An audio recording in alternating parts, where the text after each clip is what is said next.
What's up, y'all, and welcome to this super fun edition of Linker Trivia.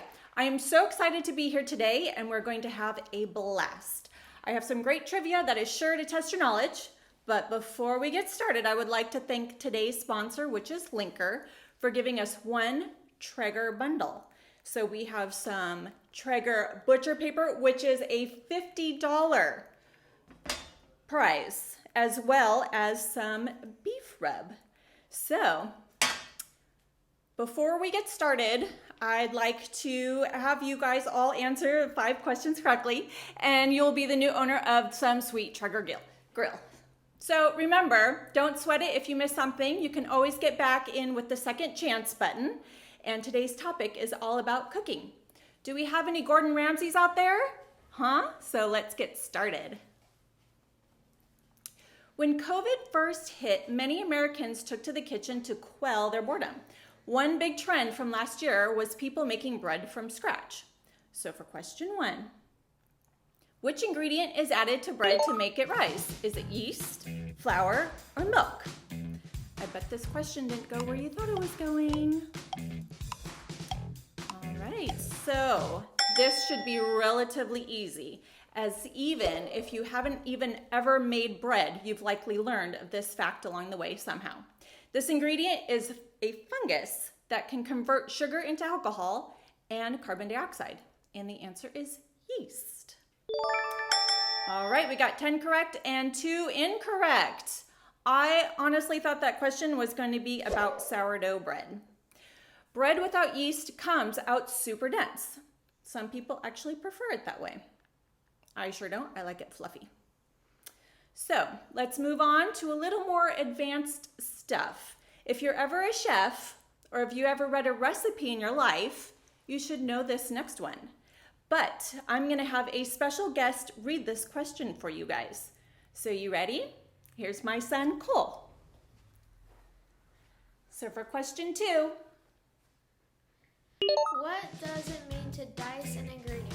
Chop into big chunks, chop into small chunks, or cook in a frying pan?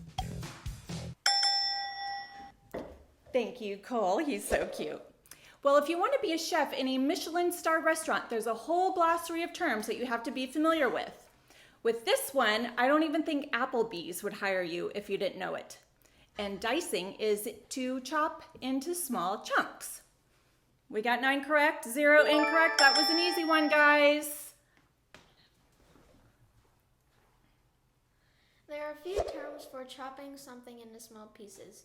You can mince it too. Basically the same thing. Oh my gosh, doesn't he just steal your heart? Such a cutie. Thank you, Cole. We really appreciate your help. That was wonderful. So this one is for my Chopped and Food Network fans. You'll see chefs on competition shows mention this a lot. I wonder what it could be. So for Q3, what is the term for when you cook down a liquid ingredient to make it thicker? Is it reducing, simmering, or mulling? This might actually be kind of a tough one. I bet Mama C will get it. A little bit more challenging here. This is the process of thickening up an ingredient to enhance its flavor, such as a soup, sauce, wine, or a juice. You might simmer this liquid, but the entire process is called reducing. Oh my gosh, everybody got it correct. All right. I probably would have gotten that one wrong.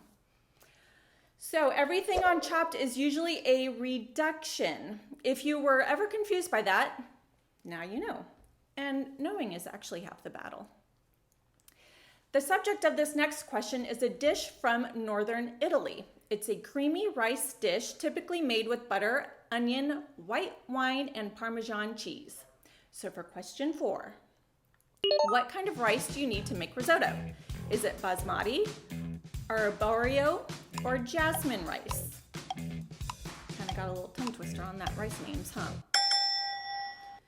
In Italy, risotto is considered the first course of a typical meal that usually involves multiple courses of food coming around the table. They really have food figured out over there near the Mediterranean. I mean, I would love to go.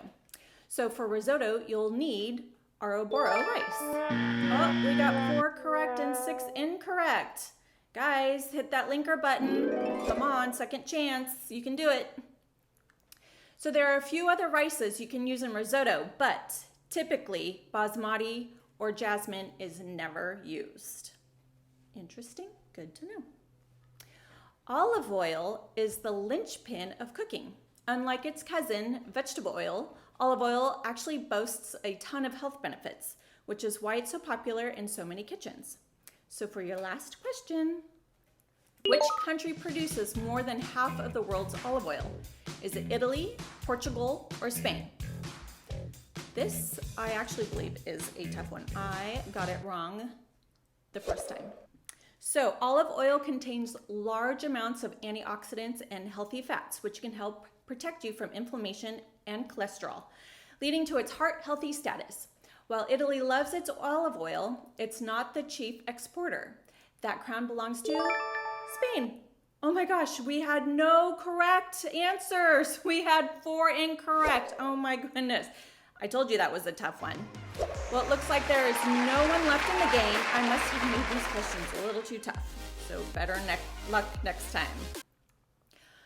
Well, that's it for our game today. I would like to give a big thank you to everyone for playing and to our event sponsor, Linker. I hope you will take this cooking knowledge into your own kitchen this evening and make us proud. Don't forget to subscribe to the Linker event feed to stay up to date on our upcoming events and get reminders when it's time to play. We look forward to seeing you again soon. Mwah!